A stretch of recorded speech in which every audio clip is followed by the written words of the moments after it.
ou discordantes, toutes les voies démocratiques, toutes les voies libres. Ils ont décidé de travailler à, en tout cas, arracher à cette démocratie toute sa noblesse. La démocratie sénégalaise, c'est une démocratie de liberté d'expression, c'est une démocratie de participation citoyenne, c'est une démocratie de divergence. Mais ce régime a décidé de travailler, au lieu de travailler à restaurer la dignité de nos acquis démocratiques, au lieu de travailler à renforcer la démocratie sénégalaise, au lieu de travailler à donner à ce pays toute sa noblesse politique, mais aussi démocratique, mais ils ont décidé, en tout cas, de rompre à tous ces acquis que nous avons acquis au soir de plusieurs luttes, depuis d'ailleurs les indépendances, parce que ce pays, ce qui fait sa différence avec les autres pays, c'est la possibilité pour les uns et les autres de choisir soit d'accompagner le pouvoir ou de rester à l'opposition, et puis d'exprimer comme ils le sentent, en tout cas leurs avis politiques. Alors Oumar Sow est encore une fois une victime de ce régime en perte de vitesse, de ce régime qui a décidé de faire face à toute personne qui a décidé de leur dire non, ce qui ne doit pas passer dans ce pays-là. Ce qui fait que le NFA, le nouveau front Force Alternative, a décidé de rester debout, de faire face à ces gens pour que la démocratie sénégalaise continue de triompher au Sénégal d'abord, avant d'être au modèle en Afrique et dans le monde. Alors, nous, régime Bitok, nous opposition, nous avons dénoncé l'article 254, offense au chef de l'État, et l'article 80. Qu'est-ce que nous avons dit? Est-ce que du revirement quelque part? L'article 254, c'est un article qui devrait revenir sur offense, pas offense, mais diffamation, diffusion de fausses nouvelles. Mais c'est l'article 80 qui est là pour l'offense au chef de l'État. Nous avons dit que l'article ça ne doit pas être le combat de partir. C'est l'opposition, les acteurs politiques qui veulent que cette démocratie-là reste une démocratie debout. Nous devons pour que l'article soit debout. Nous devons pouvoir. Non, tous les acquis en démocratie. Maintenant, rester dans les salons, rester dans les studios, rester en tout cas dans les réseaux sociaux, ça ne peut pas faire reculer ce régime-là. Il faut faire face. C'est pour cela d'ailleurs que le NFA a décidé d'organiser une marche, certainement tu reviendras là-dessus, le 20, pour que les libertés d'expression, les libertés démocratiques puissent être protégées dans ce pays-là, mais qu'on ne puisse pas les perdre. Que nous ayons un point de vue. Parce que dès que nous savons que nous devons dès que nous savons que nous devons dès que nous devons participer à la politique, dès que nous devons parce qu'il faut laisser les gens s'exprimer. C'est quand on s'exprime qu'on peut trouver des points d'accord sur beaucoup de points de divergence. Merci beaucoup.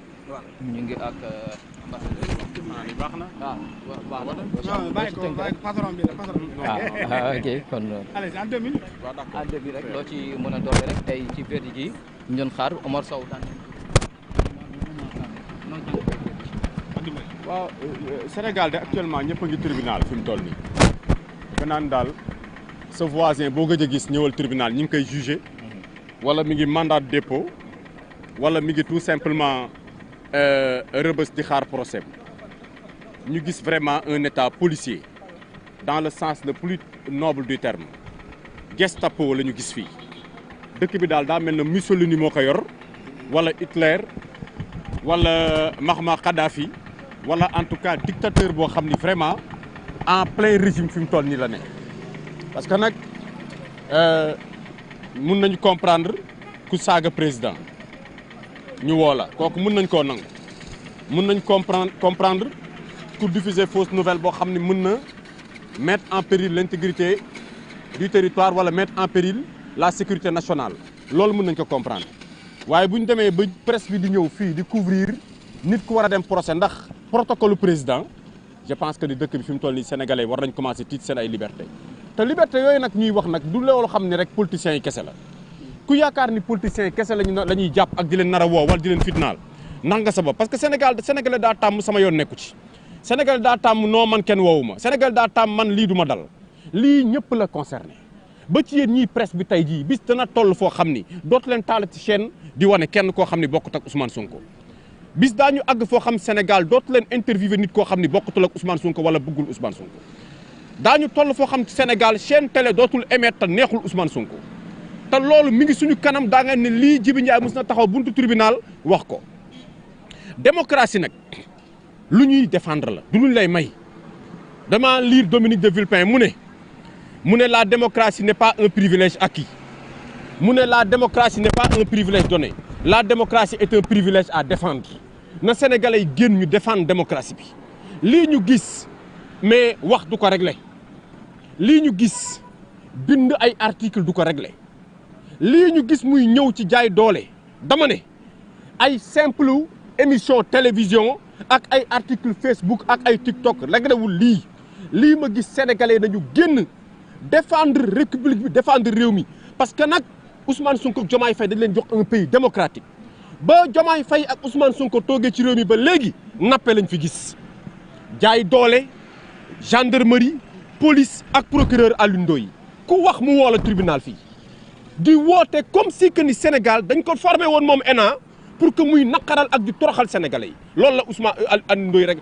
procureur Ndoye nekkee ci réew mi muy nag lu ñu ñaawlu parce que Sénégal du ñu ay jaam te nag dëkk bi des na ay goran des na ay garmi des na ay bañkat lii ñu gis Sénégal kenn du ko nangu en tout cas le nouveau front du ko nangu daañu dugal ñun ñëpp parce que nag vendredi incha allah daañu taxaw xeex démocratie bi xeex république bi parce que république bi kenn mayu ko Ousmane Sonko kenn mayu ko Bassirou Diomaye Faye kenn mayu ko régime Pastef parce que ñii dugg fii ñu leen di jugé tey waa Pastef ñoo waroon taxaw fii ñu leen jugé Azoura Fall la fi saaga Diomaye Faye kenn woowu ko barki Demba Ndiaye mu saaga képp ku ànd ak waa Macky Sall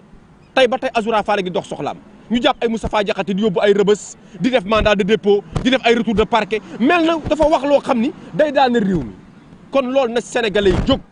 Sénégal toll na foo xam ni lii ñu nekk nii tey waroon nañ ko dépassé ay article 80 ku ñu fekk ba tey ñuy xeex ndax article 80 dafa sax ñaaw ku ñu fekk ba tey ñuy wax ci ay offense au chef de l'État ay article 250 du code pénal loo xam ni sénégalais dañoo xeex ay bakkan tuuru pour que loolu dañ sénégalais dañoo jàmmaarloog Macky Sall pour que loolu pour que loolu bañ ci amati tey ñoom ñu doon taxaw di ko plateau bu ñu toog ne bu ñu toogee lii la ñuy dindi tey ngeen yéen presse bi ngeen di daje fii ñu naan lan ngeen tax ngeen ñëw fii dañoo woo nit ndax article 80 xam nga loolu jekkul ci Ousmane Sonko jekkul ci Diomaye Faye si ñoo xam ni ay xale yu ndaw la ñu waroon avancer tey Sénégal dellu ginnaaw ci domaine yëpp ba ci justice Sénégal daa dellu ginnaaw lii xew nii moo daan xew si jamonoy Macky Sall même scénario même convocation yi même article yi même procureur bi mais sénégalais dañu sonn bu fekkee nekkatuñ ci démocratie nañu nekkatoo leen ci démocratie buur ngeen fal ñu xam ni buur la ñu fal ñu tas parti politique yi tas association yi tas mouvement yi ñun ñëpp ñu toog suñu kër bàyyi leen ak réew mi defe naa ni loolu la ñu war a wax nit ñi mu leer parce que nag lii ñu gis jëmul kër mënut a continuer te kenn du ko nangu